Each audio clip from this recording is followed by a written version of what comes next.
Hi, this is Mike's Gear Reviews with another video review of a knife this time. This is the Marbles Jet Pilot Survival Knife. I'd like to just start by giving you a bit of information about marbles and how the Jet Pilot Survival Knife came about. So Marbles produced the world's first Jet Pilot Survival Knife in 1954.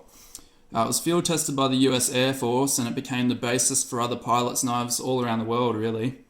Marbles later created civilian and commercial versions, such as this one, enhancing certain features whilst trying to keep the original spirit of the knife. So the knife features a 440A stainless steel clip point with a serrated spine blade, and the blade measures 6 1/8 of an inch overall. It has a stacked leather handle, as you can see here, a brass guard with 2 holes on one side, a polished stainless steel hex pommel at the end, which can be used for hammering and bashing in the field. It has brass, black and white handle spacers, has a blade width of 1 1/8 of an inch and a blade thickness of 1/8 of an inch. The knife measures 10 1/2 inches overall. The military style leather belt sheath comes with a sharpening stone in the front, as you can see here. Falls straight out. I've actually used this sharpening stone a few times, not only on this knife but other knives as well. Just a small practical sharpening stone. It's got a lower grit level, so it is a bit rough. It's a cheaper sharpening stone. It fits right in the front here. The only thing I'd mention about the sharpening stone is you cannot take it out and put it back in while the knife is still in the sheath. The blade itself is made in China, as is the sheath, and you can pick this blade up from $25 to $30 in the US or $40 to $50 in Australia, which is where I'm from. This knife has often been prescribed as the poor man's K-bar. It's a low to mid-range blade in terms of pricing. It sharpens well, however, it won't hold an edge for very long with rough use. The blade itself is used in a survival situation, so it's not used for a specific purpose. This is a multi-purpose knife. It's got a practical design. It's used for a variety of situations, so it could be used for carving wood, batoning, crafting, anything like that. You can use the knife to use with a flint. I'd suggest if you were using a flint with the knife to try and protect the edge of the blade, to use the clip point up here, or maybe even the serrated edges. You could use this, but you want to try and not to use the blade as much as you can in a survival situation, as you want to try and keep the edge sharp.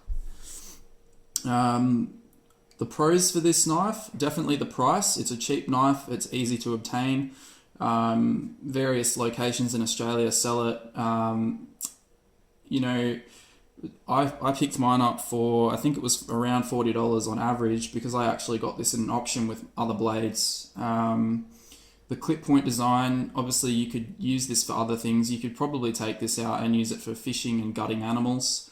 Probably wouldn't be using it for skinning and dressing, but like I said with the SP2 review earlier, you might be able to get away with that if you were skilled enough with it.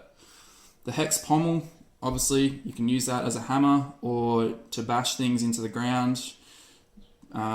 Probably wouldn't be using it that often, but it's there if you need it, which is what a survival knife is all about, the features that are there if you really need them.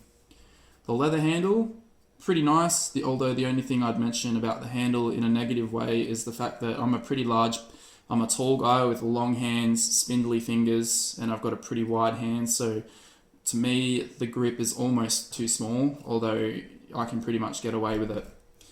The negative thing about this blade, and it's also quite a common thing for this blade, is the brass guard.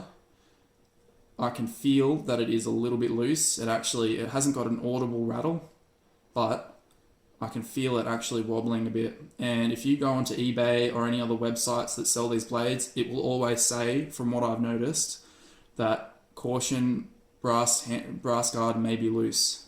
So that's a negative thing. I sort of think if it's that widespread, it definitely should have been fixed, but obviously it hasn't.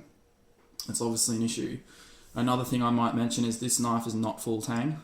So heavy use, you might want to be careful with how rough you're being with it.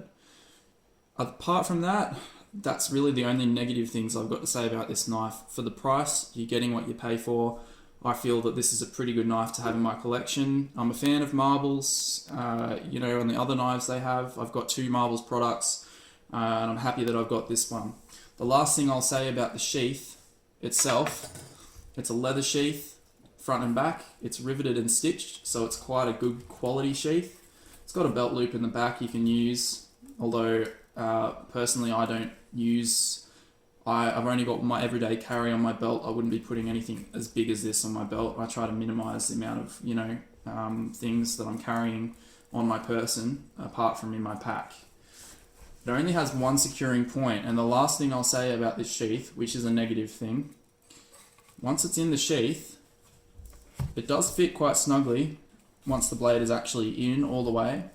It only has the one securing clip. Now, if I bring this up and let the camera focus, there is actually quite a bit of a gap, as this handle is pretty thin, and there is a bit of a wobbly gap there. The other thing is with the one securing point, there's nothing down here. This sheath would have been so much better if it had a securing point over one of the brass guards.